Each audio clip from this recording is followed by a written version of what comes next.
বংশগত মানুষ হওয়ার জন্য ABCD শুরু সরায়া ক খ আলিফ বা তা সা এরকম পড়া লাগে না। মানুষের ঘরে জন্ম নিলে বংশগত মানুষ হওয়া যায়।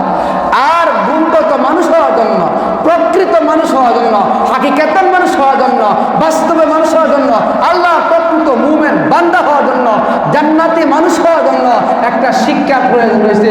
সেই শিক্ষাটা হলো কোরআনী শিক্ষা। যে কোরআনী শিক্ষা গ্রহণ না করবে সে মানুষ, তবে বংশগত মানুষ কিন্তু গুণগত মানুষ না। সে মানুষ কিন্তু দেখতে শুনতে মানুষ, কিন্তু বাস্তবে মানুষ না। সে মানুষ দেখতে বডির দিক দিয়ে মানুষ, কিন্তু সে কি মানুষ না, জান্নাতি মানুষ না।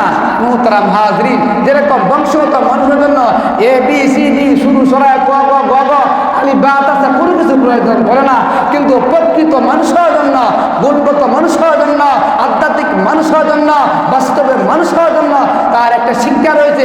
সেই শিক্ষা হলো কোরআনী শিক্ষা। যতক্ষণ পর্যন্ত কোনো মানুষ তার দিলে, তার অন্তরে কোরআনী শিক্ষা না থাকবে, ততক্ষণ পর্যন্ত সে প্রকৃত মানুষ হতে পারবে না, প্রকৃত মুমিন বান্দা হতে পারবে না। জোরে বলেন নাউযুবিল্লাহ। তাহলে প্রকৃত মানুষ হওয়ার জন্য, প্রকৃত বান্দা হওয়ার জন্য কি শিক্ষা প্রয়োজন? কোরআন শিক্ষা প্রয়োজন। এই জন্য আল্লাহ তাআলা আল্লামাল কুরআন খালাকাল ইনসান, আগে কোরআন শিক্ষা দিয়েছেন। এই কথাটা আগে আনছে কেন? আগে কোরআন শিখো, তারপরে মানুষ হও। আগে কোরআন শিখো, তারপরে কি হও?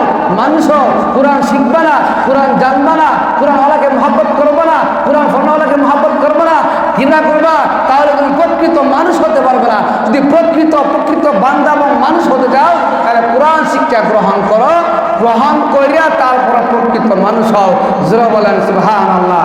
এই জন্য আল্লাহ তাআলা যে আর রহমান আল্লামাল কুরআন খালাকাল ইনসান আল্লামাহুল বায়ান, এইভাবে আল্লাহ তাআলা তার রহমান নামের পরিচয় দিয়ে প্রতিটা আয়াত এনে তার রহমান নামের পরিচয় দিয়েছেন। আর এখানে আল্লামাল কুরআন দিয়া তিনি কোরআন শিক্ষা দিয়েছেন। এই কথাটা এই জন্য আগে আনছে যে আগে কোরআন শিক্ষা গ্রহণ করো, তারপরে মানুষ হও। আমরা কি